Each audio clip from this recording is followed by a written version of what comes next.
আসসালামু আলাইকুম। আশা করছি সকলেই মহান আল্লাহ তাআলার অশেষ রহমতে অনেক অনেক ভালো আছেন এবং সুস্থ আছেন। আলহামদুলিল্লাহ আমিও ভালো আছি। আজকে আমরা চতুর্ভুজটা শেষ করব। আমার সাথে যারা যুক্ত আছেন, কথা লেখা ক্লিয়ার কিনা? যারা যুক্ত আছি জানাবো কথা লেখাটা ক্লিয়ার কিনা। যারা যুক্ত আছি জানাবো কথা লেখাটা ক্লিয়ার কিনা।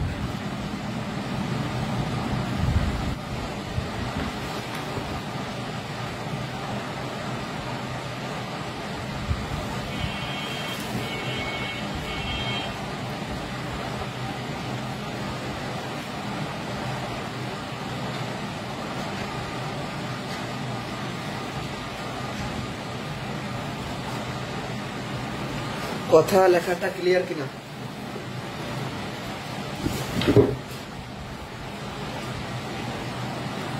যারা যুক্ত আছি কমেন্ট সেকশনে জানাবো কথা লেখাটা ক্লিয়ার কিনা।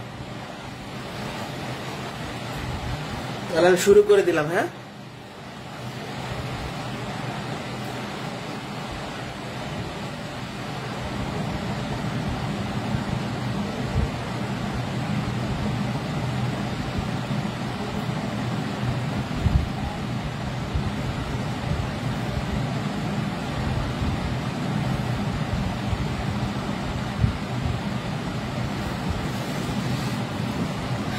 ওকে। তো প্রথম ক্লাসে আমরা শেষ করেছি হচ্ছে বর্গক্ষেত্র আর আয়তক্ষেত্র। আজকে রম্বস থেকে শুরু হবে। শুরুতে আমরা জেনে নেব যে রম্বস কি। রম্বস হলো যে চতুর্ভুজের চারটা বাহু সমান ও সমান্তরাল, কিন্তু কোণগুলা 90 ডিগ্রি না, সমকোণ না। চারটা বাহু সমান হবে, এরকম চারটা বাহু সমান হবে। আবার সমান্তরাল কেন? দেখেন, এই বাহু আর এই বাহু সমান্তরাল, এটা কখনো মিলিত হবে না। আবার এই বাহু সমান্তরাল, এটা মিলিত হবে না। তাহলে রম্বস হলো চারটা বাহু সমান হবে এবং সমান্তরাল হবে, আর কোণগুলো 90 ডিগ্রি হবে না। এটা 90 ডিগ্রি বড়, এটা 90 ডিগ্রি ছোট, এটা 90 ডিগ্রি বড়, 90 ডিগ্রি ছোট। তাহলে কোণগুলো হবে এমন ভাবে যে এরা 90 ডিগ্রি ছোট অথবা বড় হবে, বাট 90 ডিগ্রি হবে না। ঠিক আছে, বাকি 90 ডিগ্রি হবে না। তাহলে রম্বস কি সেটা আমরা দেখলাম। এবার আমরা দেখব রম্বসের ক্ষেত্রফল কিভাবে বের করতে হয়। রম্বসের আমরা দুইটা কর্ণ নেই, এখানে একটা কর্ণ, এখানে একটা কর্ণ নিলাম। কর্ণ থাকলে রম্বসের ক্ষেত্রফল নির্ণয়ের সূত্র হচ্ছে যে ক্ষেত্রফল সমান হাফ ইন্টু কর্ণদ্বয়ের গুণফল, হাফ ইন্টু কর্ণদ্বয়ের গুণফল। তাহলে রম্বসের ক্ষেত্রফলের সূত্র আমাদের মুখস্থ করতে হবে। আর পরিসীমা, পরিসীমা জিনিসটা খুব ভালো করে বুঝতে হবে। পরিসীমা, প্রথম কথা, পরিসীমা জিনিসটা কি? পরিসীমা হলো বাহুগুলোর যোগফল, যে কোনো বহুভুজের বাহুগুলোর যোগফল। তাহলে পরিসীমা কি বলেন তো? যে কোনো বহুভুজের বাহুগুলোর যোগফল। তাহলে রম্বসের, আমি রম্বস আঁকলাম, এই রম্বসের চারটা বাহু সমান। এটা যদি এ সেন্টিমিটার হয়, এটাও হবে এ সেন্টিমিটার, এটাও হবে এ সেন্টিমিটার, এটাও হবে এ সেন্টিমিটার। তাহলে বাহুগুলো যোগ করেন, সবগুলো যোগ করলে যা পাবো সেটা হচ্ছে পরিসীমা। এই জন্য আমরা বলি রম্বসের পরিসীমা 4a, অর্থাৎ 4 ইন্টু এক বাহুর দৈর্ঘ্য। তাহলে রম্বসের আমরা পরিসীমা দেখলাম, ক্ষেত্রফলের সূত্র দেখলাম। এবারে আর একটা গুরুত্বপূর্ণ তথ্য আমরা শিখবো। রম্বসের সন্নিহিত কোণদ্বয়ের সমষ্টি 2 সমকোণ বা 180 ডিগ্রি। খুবই ইম্পর্টেন্ট। রম্বস আমি আঁকলাম, একটা রম্বস। সন্নিহিত কোণ মানে কি? এই দেখেন, এই বাহুটার সাথে দুইটা কোণ লেগে আছে, এখানে একটা, এখানে একটা। তো এই সন্নিহিত কোণের সমষ্টি সবসময় 2 সমকোণ, অর্থাৎ 180 ডিগ্রি। এই কোণের যোগফল কি? 180 ডিগ্রি। পরীক্ষায় যেটা করবে, একটা দিয়ে একটা বের করতে বলবে। তো যাই হোক, আমরা রম্বস কাকে বলে সেটা দেখলাম। যে রম্বস হলো চারটা বাহু সমান হবে, সমান্তরাল হবে, কিন্তু কোণগুলো 90 ডিগ্রি হবে না। ক্ষেত্রফলের সূত্র হাফ ইন্টু কর্ণদ্বয়ের গুণফল, পরিসীমা সূত্র 4a। আর এই তথ্যটা শিখলাম। এবার আমরা কোশ্চেন সলিউশনে চলে যাব। প্রশ্ন 25-এ বলা আছে, চারটি বাহু দ্বারা সীমাবদ্ধ ক্ষেত্র যার একটি কোনো সমকোণ নয় এরূপ চিত্রকে কি বলা হয়? একটা কোনো সমকোণ না এরূপ চিত্রকে আমরা কি বলি? রম্বস বলি। অ্যান্সার কি? রম্বস।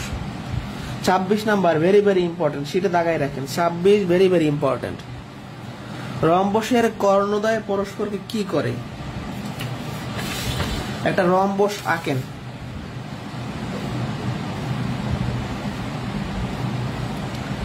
এখন রম্বসের কর্ণদ্বয় করে কি? ধরেন এখানে একটা কর্ণ আঁকলাম, এখানে একটা কর্ণ আঁকলাম। এই রম্বসের কর্ণটা সমকোণে দ্বিখণ্ডিত করে। সমকোণ মানে কি? দেখেন এই কর্ণটা যখন এই কর্ণটাকে ছেদ করলো, এখানে 90 ডিগ্রি কোণ আছে, দেখেন 90 ডিগ্রি। তাহলে সমকোণে দ্বিখণ্ডিত মানে কি? সমান দুইটা ভাগে ভাগ করছে। এটা কিন্তু বুঝতে হবে। আর একবার খেয়াল করেন, একটা রম্বস আমরা আঁকি ভালো করে। একটা রম্বস আঁকলাম, একটা কর্ণ আঁকলাম, হ্যাঁ একটা কর্ণ আঁকলাম। এখন এই কর্ণকে অপর একটা কর্ণ সমকোণে মানে 90 ডিগ্রি অ্যাঙ্গেলে, এই দেখেন 90 ডিগ্রি, এই 90 ডিগ্রি অ্যাঙ্গেলে দ্বিখণ্ডিত করবে। তাহলে অ্যান্সার কি? সমকোণে দুই ভাগ করবে। ঠিক আছে। এবিসিডি রম্বসের এ কোণ 60 ডিগ্রি হলে ডি কোণ কত? একটা রম্বস আমরা আঁকি। ঠিক আছে, একটা রম্বস আমরা অঙ্কন করি। এবারে খেয়াল করেন, রম্বসের কি বলছে? এ কোণ 60 ডিগ্রি হলে ডি কোণ কত? ধরেন এ বি সি ডি একটা রম্বস। এই রম্বসের এ কোণ দেওয়া আছে 60 ডিগ্রি, ডি কোণ বের করতে বলছে। আমরা জানি যে দুইটা কোণের যোগফল 180 ডিগ্রি। তাহলে 180 ডিগ্রি থেকে এই কোণটা বিয়োগ করলে তাহলে বাকি কোণটা কত হবে? 120 ডিগ্রি। তাহলে রম্বসের যখনই কোণ সংক্রান্ত প্রশ্ন থাকবে তখন আমরা 180 থেকে এই কোণটা বিয়োগ করলে পেয়ে যাব। দেখেন এই দুইটা কোণের সমষ্টি কি? 180। তো এই 180-র মধ্যে এটা যদি 60 ডিগ্রি হয়, এটা 120 ডিগ্রি। বুঝতে পারছি? ওকে। পরবর্তী প্রশ্নে বলছে কি, একটা রম্বসের কর্ণ দেওয়া আছে 4 আর 6, ক্ষেত্রফল বের করতে বলছে। রম্বসের ক্ষেত্রফলের সূত্র কি? হাফ ইন্টু কর্ণদ্বয়ের গুণফল। দুইটা কর্ণ গুণ করেন, একদম সহজ। এখান থেকে কিন্তু প্রাইমারি বিসিএস নিবন্ধনে প্রশ্ন হয়। 12 বর্গ সেন্টিমিটার। এই পর্যন্ত কারো কোনো কোশ্চেন থাকলে করতে পারেন। এই পর্যন্ত বুঝলে ডান লেখেন, আর কোশ্চেন থাকলে করেন দ্রুত।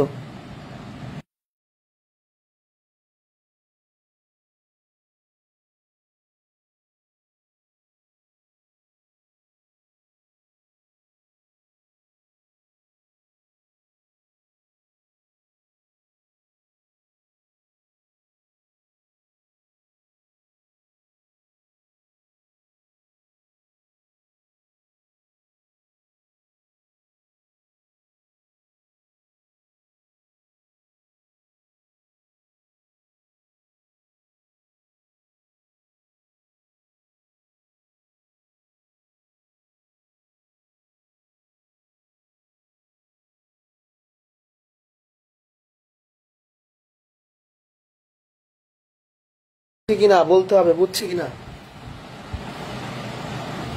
বিন্যাস সমাবেশের ক্লাস তো নেওয়া হয়েছে, বিন্যাস সমাবেশের ক্লাস নেওয়া হয়েছে, আপনি গ্রুপে গেলে পাবেন। বিন্যাস সমাবেশের 5টা ক্লাস নেওয়া আছে, 5টা, 2টা বললে হবে। ওকে, পরবর্তী কোশ্চেন 29 নাম্বার, অনেক ইম্পর্টেন্ট, ভালো করে খেয়াল করি। একটি রম্বসের কর্ণদ্বয়ের দৈর্ঘ্য 8 সেন্টিমিটার ও 9 সেন্টিমিটার। এই রম্বসের ক্ষেত্রফলের সমান ক্ষেত্রফল বিশিষ্ট বর্গক্ষেত্রের পরিসীমা কত? খুবই ইম্পর্টেন্ট। তো রম্বসের তথ্য দিয়া বর্গক্ষেত্রের পরিসীমা চাইছে।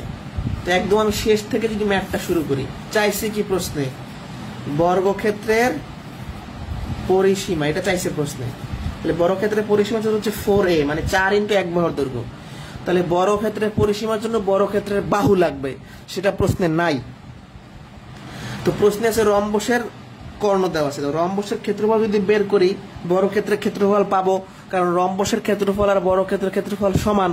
তাহলে রম্বসের ক্ষেত্রফল থেকে বর্গক্ষেত্রের ক্ষেত্রফল পাওয়ার পরে আমরা বর্গক্ষেত্রের ক্ষেত্রফল থেকে বাহু বের করব। একটু ভালো করে দেখি, আমরা প্রথমে আগে রম্বসের ক্ষেত্রফল বের করি। আমরা জানি হাফ ইন্টু কর্ণদ্বয়ের গুণফল, দুইটা কর্ণ গুণ করেন, 4 নং 36। এখন রম্বসের ক্ষেত্রফল যদি 36 হয় তাহলে বর্গক্ষেত্রেরও 36 হবে। বলে দিচ্ছি যে রম্বসের ক্ষেত্রফলের সমান বর্গক্ষেত্র, তাহলে রম্বসের ক্ষেত্রফল 36 হইলে বর্গক্ষেত্রের ক্ষেত্রফল 36 হবে। এখন বর্গক্ষেত্রের ক্ষেত্রফলের সূত্র কি? বাহু এ স্কয়ার মানে এ স্কয়ার সমান 36। এর মান কত হবে? √36, তার মানে 6। এই এর মানটা আমি জানতাম না, এখান থেকে বের করে এখন বসাই দিব। 24 হচ্ছে আনসার, 24 সেন্টিমিটার। যারা বুঝি নাই, চাইছে বর্গক্ষেত্রের পরিসীমা, বর্গক্ষেত্রের পরিসীমার জন্য বর্গক্ষেত্রে বাহু লাগবে। আগে রম্বসের ক্ষেত্রফল বের করছি, রম্বসের ক্ষেত্রফল যা হবে বর্গক্ষেত্রের ক্ষেত্রফল তাই হবে। এখন বর্গক্ষেত্রের ক্ষেত্রফলের সূত্র আমরা বসাইয়া এর মানটা বের করছি। এইটুকু ডান কিনা? বিন্যাস সমাবেশের ক্লাস নেওয়া আছে, গ্রুপ থেকে দেখে নেবেন, সব লিঙ্ক আকার সবাই দিচ্ছি।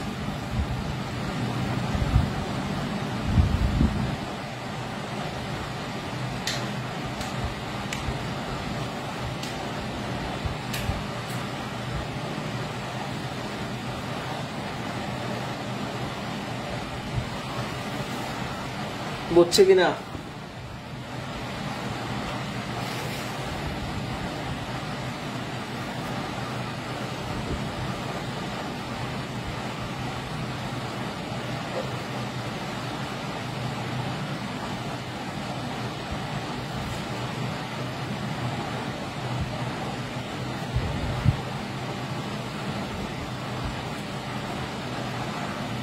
ওকে, এবার সামান্তরিক শুরু করবো। চতুর্ভুজের লাস্ট টপিক সামান্তরিক। সামান্তরিক আসলে কি? সামান্তরিক হলো যে চতুর্ভুজের বিপরীত বাহুগুলো সমান ও সমান্তরাল কিন্তু কোণগুলো 90 ডিগ্রি না। আমরা যখন আয়তক্ষেত্র পড়ছি তার ডেফিনেশন ছিল বিপরীত বাহুগুলো সমান ও সমান্তরাল, কোণগুলো 90 ডিগ্রি। আর সামান্তরিকে সমান ও সমান্তরাল বাট কোণগুলো 90 ডিগ্রি না, এই আর কিছু না। তাহলে আমাদের এরকম হবে ব্যাপারটা, এটা একটা সামান্তরিক। হ্যাঁ, এটা যদি a সেন্টিমিটার হয় এটা হবে a সেন্টিমিটার, এটা যদি b সেন্টিমিটার হয় এটা হবে b সেন্টিমিটার। মানে এই বাহু সমান এবং সমান্তরাল, আবার এই বাহু সমান ও সমান্তরাল। সামান্তরিকের বিপরীত বাহুগুলো সমান ও সমান্তরাল কিন্তু কোণগুলো 90 ডিগ্রি না। এটা 90 ডিগ্রি বড়, এটা 90 ডিগ্রি ছোট, এটাও ছোট, এটা বড়। আমরা রম্বসের ক্ষেত্রে পড়ছিলাম যে সন্নিহিত কোণের সমষ্টি 180 ডিগ্রি। সামান্তরিকের ক্ষেত্রে একই অবস্থা, অর্থাৎ এই কোণ আর এই কোণ যোগ করলে 180 হবে, অথবা এই কোণ আর এই কোণ যোগ করলে কি 180 হবে। সামান্তরিকের পরিসীমার সূত্র কি? আমরা জানি যে পরিসীমা হচ্ছে বাহুর যোগফল। তাহলে এই সামান্তরিকের বাহুগুলো যোগ করেন, a যোগ b যোগ a যোগ b। a আর a যোগ করলে হয় 2a, b আর b যোগ করলে হয় 2b। 2 যদি কমন নেন তাহলে a প্লাস b। তাহলে a হলো দৈর্ঘ্য, b হলো প্রস্থ। তাহলে সামান্তরিকের পরিসীমা সূত্র বের হয় 2 ইন্টু দৈর্ঘ্য প্লাস প্রস্থ। সামান্তরিকের ক্ষেত্রফলের সূত্র ভেরি ভেরি ইম্পর্টেন্ট। এটা সামান্তরিক আমরা আঁকি, আঁকার পর এটা ABCD একটা সামান্তরিক। এই সামান্তরিকের ক্ষেত্রফল বের করার জন্য যেটা করতে হবে, ভূমি আর উচ্চতা গুণ করতে হবে। এটা তো ভূমি, এখন উচ্চতা হলো এইটা। হ্যাঁ, তাহলে সামান্তরিকের ক্ষেত্রফল নির্ণয়ের সূত্র কি? ভূমি পূরণ উচ্চতা। এটা অনেক ইম্পর্টেন্ট, চাকরি পরীক্ষা আসে, ভূমি গুণন উচ্চতা। তাহলে সামান্তরিক কাকে বলে? যার বিপরীত বাহুগুলা সমান ও সমান্তরাল কিন্তু কোণগুলা 90 ডিগ্রি না। ওকে, এখন সামান্তরিকের ক্ষেত্রে একটা খুবই ইম্পর্টেন্ট তথ্য আমরা পড়ব, মানে খুবই ইম্পর্টেন্ট। তথ্যটা আসলে কি? আমরা পড়ে আসছি আয়তক্ষেত্র, আমরা পড়ে আসছি রম্বস, আমরা পড়ে আসছি বর্গক্ষেত্র। তো সামান্তরিকের বিশেষ আকার, মানে কিছু কিছু চতুর্ভুজ চাইলে সামান্তরিক হইতে পারে, বা সামান্তরিক চাইলে কিছু কিছু চতুর্ভুজ হইতে পারে।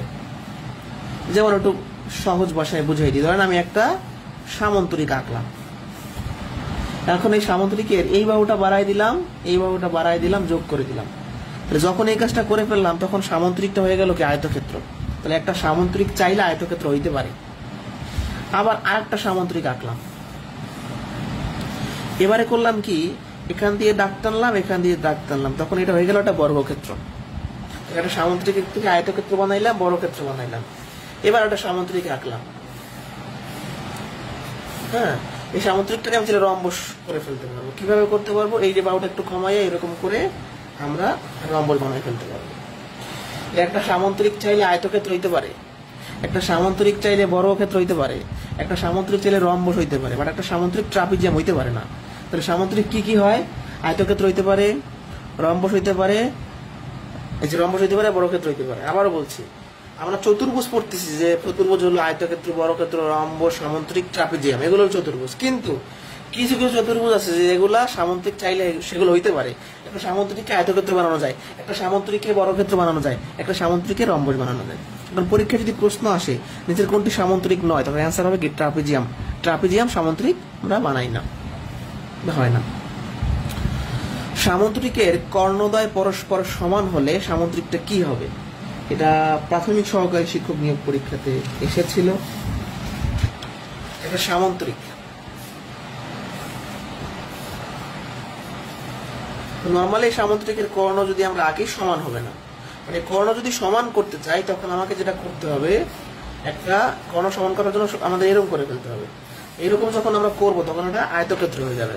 তার মানে যখন সামুদ্রিকের কর্ণ আমরা সমান করে দিব তখন সেটা হয়ে যাবে আয়তক্ষেত্র। এটা খুবই ইম্পর্টেন্ট প্রশ্ন, ঠিক আছে?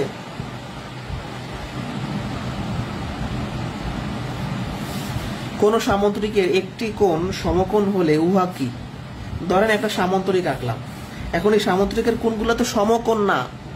তো সমকোণ যদি করতে চাই তাহলে আমাকে এই কাজ করতে হবে। সমকোণ করতে গেলে সেটা আয়তক্ষেত্র পরিণত হবে। তাহলে সামুদ্রিকের কর্ণ সমান করলে আয়তক্ষেত্র হয়, সামুদ্রিকের কোণ যদি আমরা সমকোণ করি তাহলে আয়তক্ষেত্র হয়। এই দুইটা ইম্পর্টেন্ট খুবই। 30-31 বুঝছে কিনা? 30-31 বুঝছে কিনা?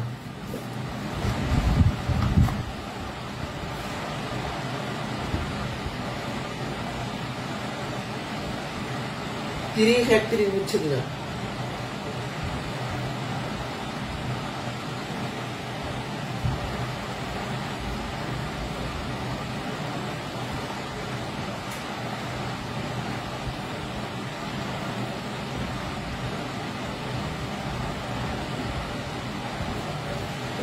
আশা করি বুঝতে পারছেন। রেসপন্স করতে হবে।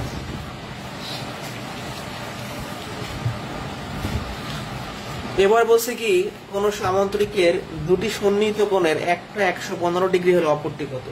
আমরা জানি যে সামুদ্রিকের দুইটা সন্নিহিত কোণের যোগফল 180 ডিগ্রি। 180 ডিগ্রি থেকে এই কোণটা বিয়োগ করলেই শেষ, তাই না? তার কথা হচ্ছে 165 ডিগ্রি, তাই না? তাহলে যখনই সামুদ্রিকের কোণের অঙ্ক থাকবে বা কোণের কথা বলবে তখন আমরা কি করব? 180 থেকে বিয়োগ করে দিব। শুধু 65, 100 তো না, শুধু 65, তাই না? 180 মাইনাস 115, 65 না? ওকে, তাহলে অ্যান্সার হচ্ছে 65 ডিগ্রি। তাহলে কোন সামুদ্রিকের, আমরা জানি যে সামুদ্রিকের দুইটা সন্নিহিত কোণের যোগফল 180, তো একটা যদি 115 হয় তাহলে আরেকটা 180 থেকে 115 বিয়োগ করতে হবে। 34 খুবই ইম্পর্টেন্ট। এবিসিডি সামুদ্রিকের ডিসি ভূমিকে এই পর্যন্ত বাড়ানো হলো, বিএডি 100 ডিগ্রি হলে বিসিএ কত?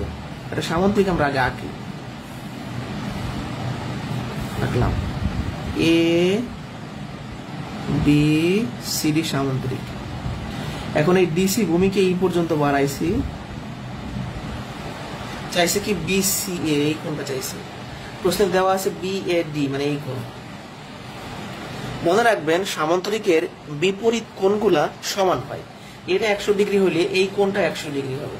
এখন আপনারাই বলেন এই সম্পূর্ণ কোণ মানে কি? 180। 180-র মধ্যে এইটুকু যদি 100 ডিগ্রি হয় বাকিটা 80 ডিগ্রি, এটা হবে 80 ডিগ্রি। Answer 80 degree. আমি জানি অনেকেই বোঝেন নাই, এই জন্য এই কোশ্চেনটা সম্পূর্ণরূপে একবার রিপিট করে আমি দেখাই দিই। একটা সামুদ্রিক আঁকতে বলছে, এ বি সিডি সামুদ্রিক আঁকতে বলছে, তো এইটাকে আপনার ই পর্যন্ত বাড়াইতে বলছে, এই কোণটা বের করতে বলছে। প্রশ্নে বি এ ডি মানে এই কোণ দেওয়া আছে, এটা যদি 100 ডিগ্রি হয় এর বিপরীত কোণ এটা 100 ডিগ্রি হবে। এখন আপনি এইটাকে আলাদা করে চিন্তা করেন যে সম্পূর্ণ কোণে সরল কোণটা 180 ডিগ্রি, তো 180-র মধ্যে এইটুক যদি 100 ডিগ্রি হয় এটা মাস্ট বি 80 ডিগ্রি। অ্যান্সার হচ্ছে 80। পরীক্ষায় প্রশ্ন আসছে কোনটি সামান্তরিকের ক্ষেত্রফল নির্ণয়ের সূত্র। সামান্তরিকের ক্ষেত্রফল নির্ণয়ের সূত্র কি? ভূমি গুণন উচ্চতা, একটু আগে পড়ে আসলাম। একটি সামান্তরিকের দুটি সন্নিহিত বাহু দেওয়া আছে 7 ও 5, পরিসীমা কত? সামান্তরিকের পরিসীমা সূত্র কি? 2 দৈর্ঘ্য প্লাস প্রস্থ, 7 যোগ 5 24 সেন্টিমিটার। অ্যান্সার। এই পর্যন্ত ডান কিনা?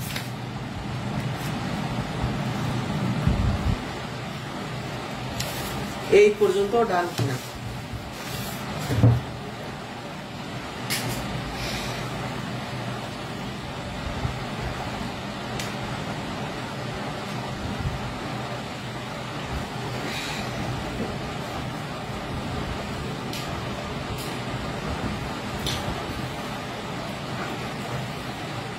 ডান।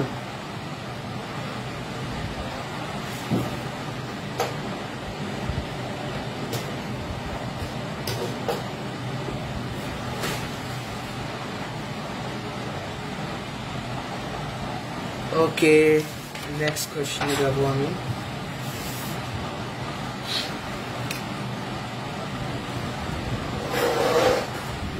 ওয়েট, লাইটটা পড়ে গেল।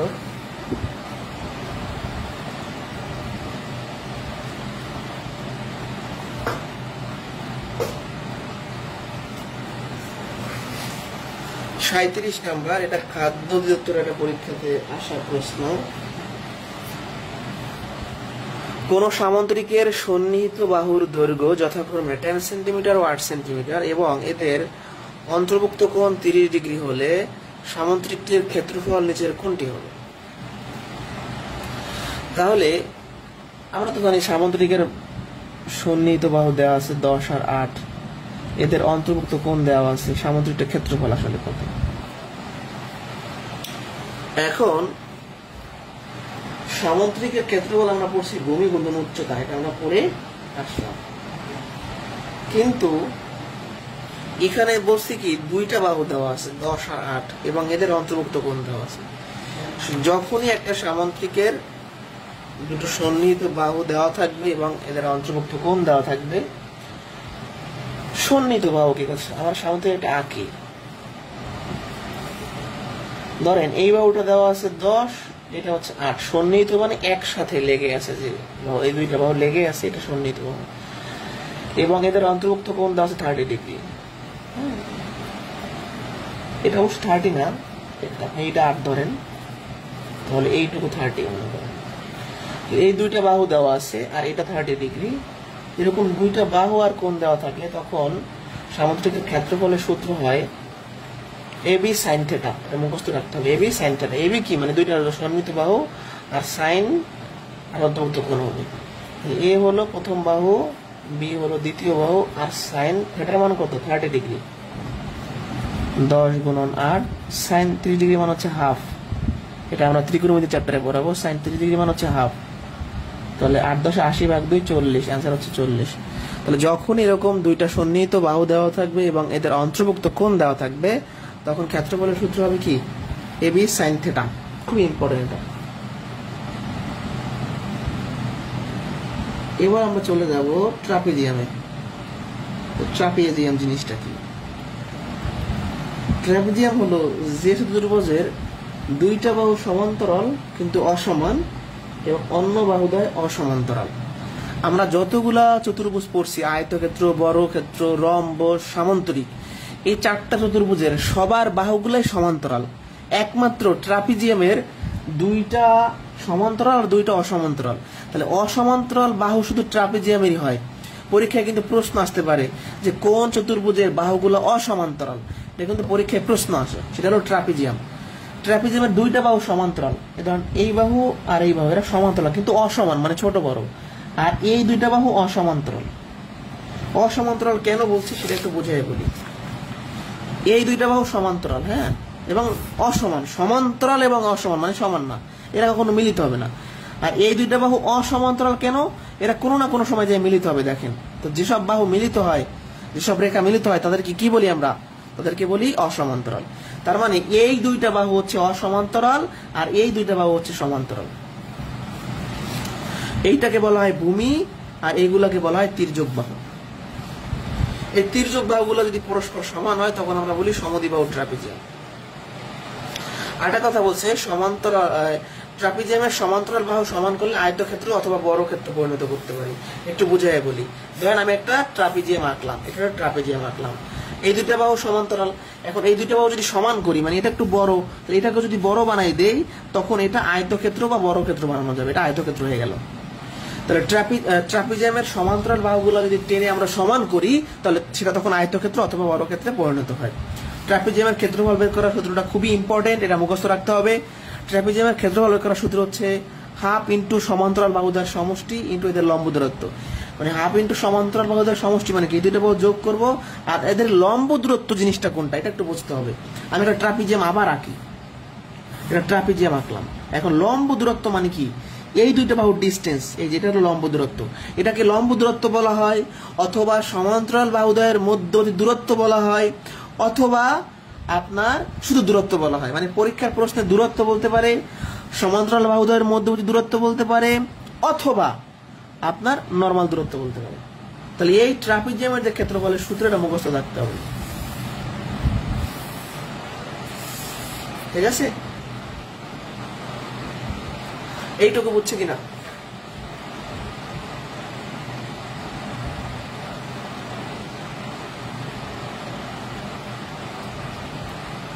এইটুকু বুঝছি কিনা?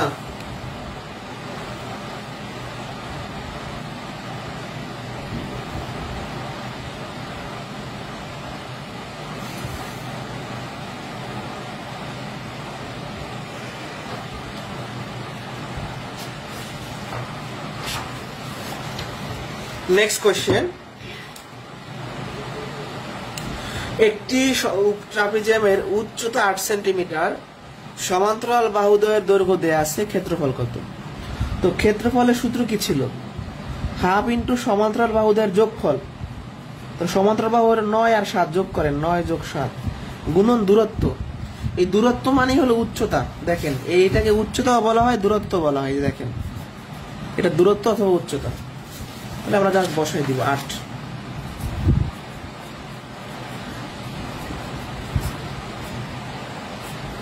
আর এটা 64 বর্গ সেন্টিমিটার।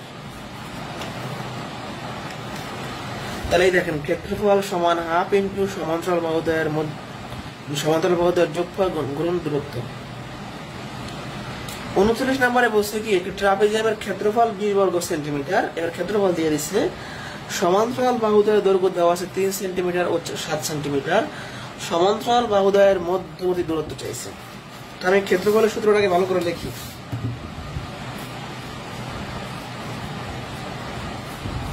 হাফ ইন্টু সমান্তরাল বাহুদ্বয়ের যোগফল গুণন দূরত্ব, সংক্ষেপে লিখলাম, এটা আমাদের সূত্র। এবারে ক্ষেত্রফল দেওয়া আছে 20, সমান্তরাল বাহু যোগ করেন 3 যোগ 7, আর দূরত্ব আপনাকে বের করতে বলছে। এখানে 7 আর 3 10, 10কে 2 দ্বারা ভাগ করলে 5, 7 3 10 ভাগ 2 5। অতএব দূরত্ব কত হবে? এই 20 ভাগ হয়ে যাবে, সরি এই 5 ভাগ হয়ে যাবে, 20 এর নিচে 5 ভাগ হয়ে যাবে 4। তাহলে 4 সেন্টিমিটার হচ্ছে সমান্তরাল বাহুদ্বয়ের মধ্যবর্তী ডিস্টেন্স। এটা বুঝছি কিনা? জাস্ট ক্ষেত্রফলের সূত্রে ক্ষেত্রফলের মান বসাইছি, সমান্তরাল বাহু যোগ করছি, দূরত্বটা বেরিয়ে বের হয়ে গেছে।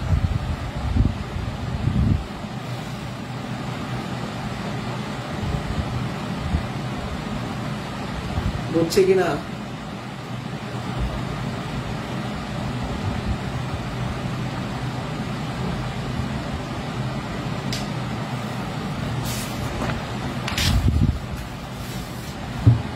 এবার বলছি কি, একটি ট্রাপিজিয়ামের সমান্তরাল বাহুদ্বয়ের দূরত্ব 3 সেন্টিমিটার, ক্ষেত্রফল 48 বর্গ সেন্টিমিটার, সমান্তরাল বাহুদ্বয়ের গড়। এটা আর একটু অ্যাডভান্স প্রশ্ন, এটা কি আর একটু অ্যাডভান্স। আচ্ছা, আমরা তো গড় পড়ে আসছি সবাই, আমরা যে সূত্রটা লিখি, আমরা জানি যে ক্ষেত্রফল সমান হাফ ইন্টু সমান্তরাল বাহুদ্বয়ের যোগফল গুণন দূরত্ব। এই ক্ষেত্রফল দেওয়া আছে কত? 48।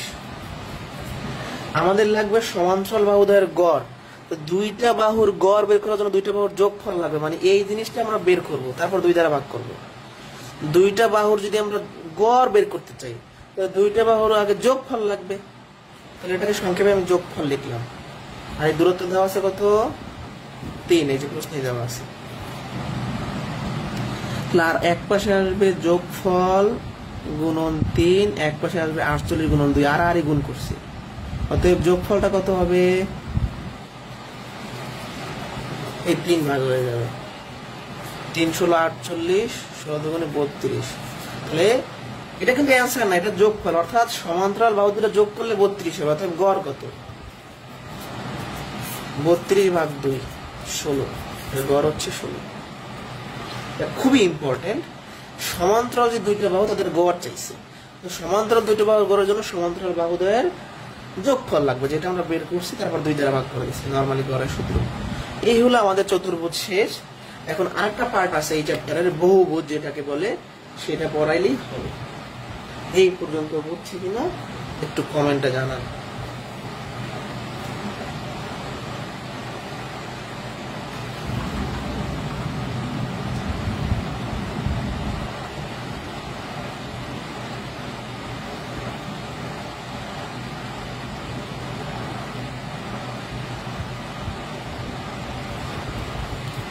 এই পর্যন্ত ক্লিয়ার কিনা? এর পরের চ্যাপ্টারই হবে বৃত্ত। হ্যাঁ, এখন আমরা পড়ব বহুভুজ। আসলে বহুভুজ কি? বাহু দ্বারা আবদ্ধ যে কোনো চিত্রই বহুভুজ। বাহু দ্বারা আবদ্ধ হইতে হবে। যেমন 3টা বাহু দ্বারা আমরা আবদ্ধ করলে তার নাম হয় ত্রিভুজ। ত্রিভুজও একটা বহুভুজ। 4টি বাহু দ্বারা আবদ্ধ হলে তার নাম হয় চতুর্ভুজ। চতুর্ভুজ একটা বহুভুজ। 5টি বাহু দ্বারা যদি আবদ্ধ হয়, 1 2 3 4 5, এটার নাম কি? পঞ্চভুজ। 6টা বাহু যদি হয়, 1 2 3 4 5 6, এটাকে বলা হয় ষড়ভুজ। এরকম 7টা শব্দভুজ, অষ্টভুজ, এরকম করে হইতে পারে। তো মেইন কথা হলো বাহু দ্বারা সীমাবদ্ধ যে কোনো চিত্রই হচ্ছে বহুভুজ। এখন বহুভুজের ক্ষেত্রে একটা গুরুত্বপূর্ণ তথ্য আমরা শিখব। ধরেন একটা চতুর্ভুজ আমরা আঁকলাম, এটা একটা বহুভুজ অবশ্যই। এই চতুর্ভুজের ভিতরে কোণ আছে, বাইরে কোণ আছে। তো এই একটা ভিতরে কোণ, একটা বাইরের কোণ। তো একটা বহুভুজের একটা অন্তস্থ কোণ, মানে ভিতরে কোণটাকে বলে আমরা অন্তস্থ, বাইরেটাকে বলে বহিস্থ। এই অন্তস্থ আর বহিস্থ যোগ করলে সবসময় 180 ডিগ্রি, এটা নর্মাল দেখতে পাচ্ছি। তার মানে একটা বহুভুজের একটা অন্তস্থ কোণ আর বহিস্থ কোণ যোগ করলে সবসময় 180 ডিগ্রি, এটা মুখস্থ রাখতে পারেন। বাট এটা এখানে প্র্যাকটিক্যালি দেখলেই হয়। যেমন এই কোণ আর এই কোণ যোগ করলে, মানে ভিতরে কোণ আর বাইরে কোণ যোগ করলে অবশ্যই 180 ডিগ্রি হবে। তো বহুভুজের অঙ্ক 3 ধরনের হয়। এই 3 ধরনের অঙ্ক করলে আশা করি পরীক্ষায় কমন পাবেন। বিশেষ করে বিসিএস প্রিলিমিনারিতে বহুভুজ থেকে অনেক প্রশ্ন আসছে, মানে বহুভুজটা বিসিএস প্রাইমারি বা আদার্স জবের জন্য ইম্পর্টেন্ট নিবন্ধন। তো প্রথমে আমরা দেখবো যে বহিস্থ কোণ কিভাবে বের করতে হয়, অথবা বহিস্থ কোণ দেওয়া থাকলে বাহু কিভাবে বের করতে হয়। একটা বহুভুজের বহিস্থ কোণ বের করার সূত্র হচ্ছে 360 ডিগ্রিকে বাহু সংখ্যা দ্বারা ভাগ করতে হবে। খুব ইম্পর্টেন্ট। 8 বাহু বিশিষ্ট সুষম বহুভুজের বহিস্থ কোণ কত? তাহলে প্রশ্নে বহিস্থ কোণ চাইছে। সূত্র কি? 360 ডিগ্রি বাই বাহুর সংখ্যা, 8 বাহু, তাই না? 8 বাহু। এবার 360 ডিগ্রি আমরা 8 দ্বারা ভাগ করি, তাইলে তো হয়ে যায়, তাই না? তাহলে একটু ভালো করে খেয়াল করেন, 8 দিয়ে যদি ভাগ করি, 4 টা 32, 4 থাকে 4 আর 0 40, 5 টা 40, তাহলে 45 ডিগ্রি হচ্ছে आंसर। 360 কে 8 দ্বারা ভাগ করলে 45 ডিগ্রি, বহিস্থ কোণ 45 ডিগ্রি। তাহলে এই সূত্রটা কিন্তু আমাদের মুখস্থ করতে হবে। আমরা এই দুইটা সূত্র দিয়ে বেশি ভাগ করে ফেলবো। একটি সুষম বহুভুজের প্রত্যেকটা বহিস্থ কোণ দেয়া আছে, বাহুর সংখ্যা চাইছে। তা আমাদের সূত্র কি? সূত্র হলো বহিস্থ কোণ সমান 360 ডিগ্রি বাই বাহুর সংখ্যা। বহিস্থ কোণ দেওয়া আছে 20 ডিগ্রি, এখানে বসাইলাম 20 ডিগ্রি। বাহু কত আমরা বের করব। তাহলে বাহুটা এই পাশে নিয়ে আসেন, এই 20 ডিগ্রি এই পাশে ভাগ হয়ে যাবে। এবার ওটা ভাগ আছে তাহলে এই পাশে গুণ হবে, এটা গুণ আছে এই পাশে ভাগ হবে, নর্মাল নিয়ম। তাহলে হচ্ছে 18টি। আচ্ছা, তাহলে এই একটা সূত্র থেকে বহিস্থ কোণও বের করা সম্ভব যদি বাহু দেওয়া থাকে, আবার বাহু বের করা সম্ভব যদি আমাদের কোণ দেওয়া থাকে। তাহলে মুখস্থ রাখতে হবে বহিস্থ কোণের পরিমাণ সমান 360 ডিগ্রি বাই বাহুর সংখ্যা। এই দুইটা ম্যাথ দিয়ে আমরা, মানে দুইটা সূত্র দিয়ে সামনে আরো ম্যাথ করবো আমরা।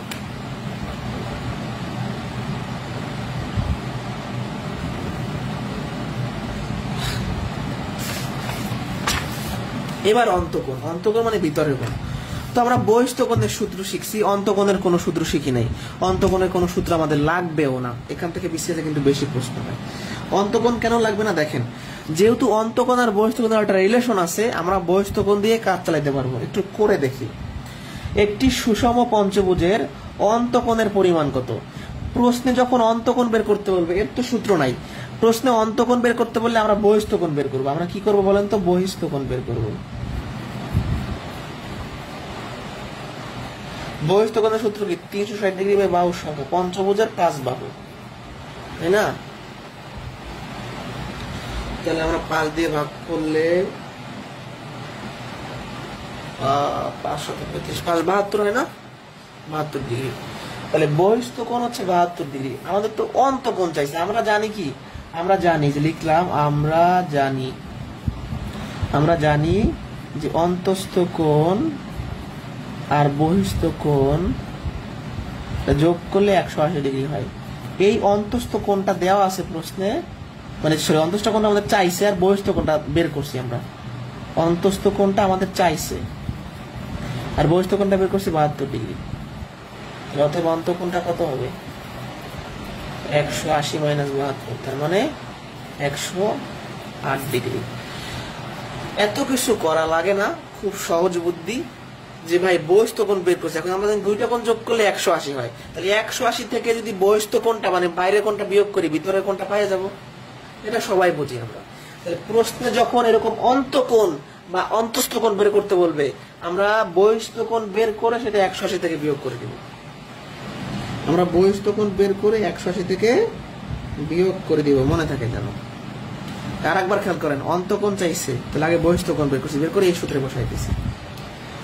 4 নাম্বার কোশ্চেনটা করা আছে, 4 নাম্বার 5 নাম্বার সময় 5 নাম্বারটা দেখো। একটি সুষম বহুভুজের প্রত্যেকটি কোণ 168 ডিগ্রি, এর বাহুর সংখ্যা কতগুলো হবে?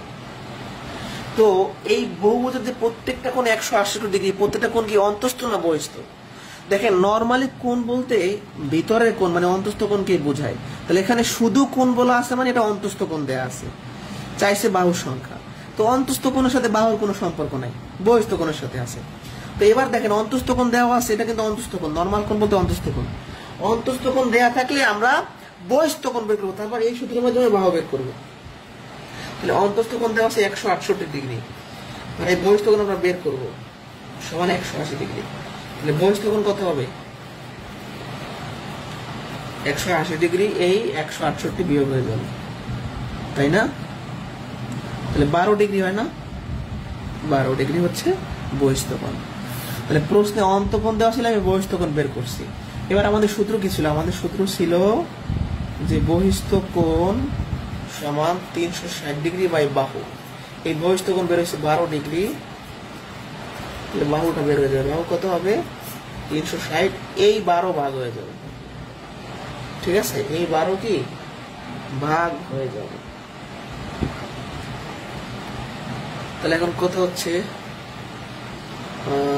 3 12 36, 3 8 0 30টা, তাই আনসার কি 30টা।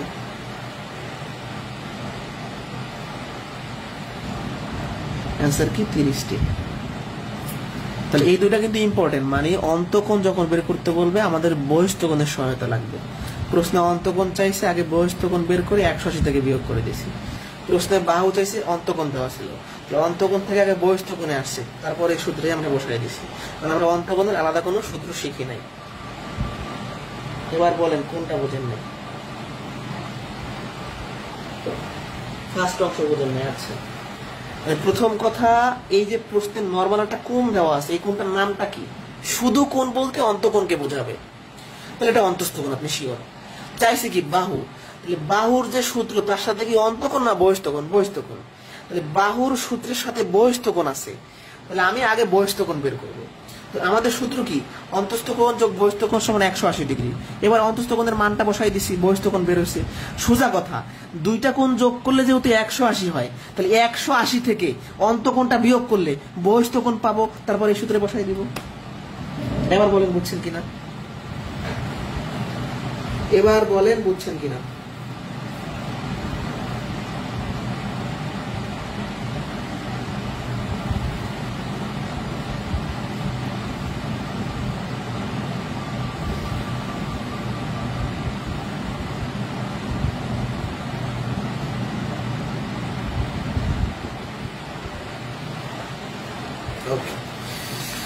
এবার প্রশ্ন চাইবে বহুভুজের কোণের সমষ্টি। কোণ বলতে অন্তঃকোণের সমষ্টি। নরমালি কোণ বলতে অন্তঃকোণের বোঝায়। এটা অনেক ইম্পর্টেন্ট, খুব সহজ একটা সূত্রের সাথে আমরা শিখবো। বহুভুজের এতক্ষণ আমরা কোণ বের করছি, এবার কোণের সমষ্টি যদি বলে অন্তঃকোণের সমষ্টি। একটা বহুভুজের বাহুর সংখ্যা 6, বহুভুজের অন্তঃকোণগুলোর সমষ্টি কত? কোণের সমষ্টি বের করার জন্য এই সূত্র 2 ইন্টু বাহুর সংখ্যা -4। তো 2 ইন্টু বাহু 6টা বাহু -4 8। এই অ্যান্সারটা সবসময় কি হবে? সমকোণে হবে। একক কি? সমকোণ। একটি পঞ্চভুজের কোণের সমষ্টি, কোণের সমষ্টি। তাহলে সূত্র কি? 2 ইন্টু বাহুর সংখ্যা, পঞ্চভুজের 5 বাহু -4। অ্যান্সার কি? অ্যান্সারটা হবে 6 সমকোণ। এককটা কি? সমকোণ। একটি সুষম ষড়ভুজের অন্তঃকোণগুলোর সমষ্টি। তো সূত্র কি? 2 ইন্টু বাহু, বাহু হলো ষড়ভুজের 6 বাহু 8 সমকোণ। এটা তো অপশনে নাই, অ্যান্সার আমাদের 8 সমকোণ, বাট অপশনে নাই। আমরা জানি 1 সমকোণে 90 ডিগ্রি, তাহলে সমকোণ তুলে দিয়ে 90 বসাইতে পারি, তাহলে 720 ডিগ্রি। তাহলে সমকোণ নাই, আমরা ডিগ্রিতে কনভার্ট করে দিচ্ছি। তাহলে এই সূত্রটা আমরা কখন ব্যবহার করব? যখন আমাকে বহুভুজের কোণের সমষ্টি বের করতে বলবে। সূত্র কি? 2 ইন্টু বাহুর সংখ্যা -4। এটা বুঝছি কিনা? এটা বুঝলে নেক্সট কোশ্চেনে যাব। এবার আমরা শিখব সুষম বহুভুজ। এই সুষম বহুভুজ থেকে কিন্তু প্রশ্ন হয়। সুষম বহুভুজ কি, কাকে বলে প্রশ্ন হয়। সুষম বহুভুজ হলো যে বহুভুজের সবগুলা বাহু এবং সবগুলা কোণ সমান। সুষম বহুভুজের বাহুগুলা কোণগুলা সমান, একদম দেখতে এরকম।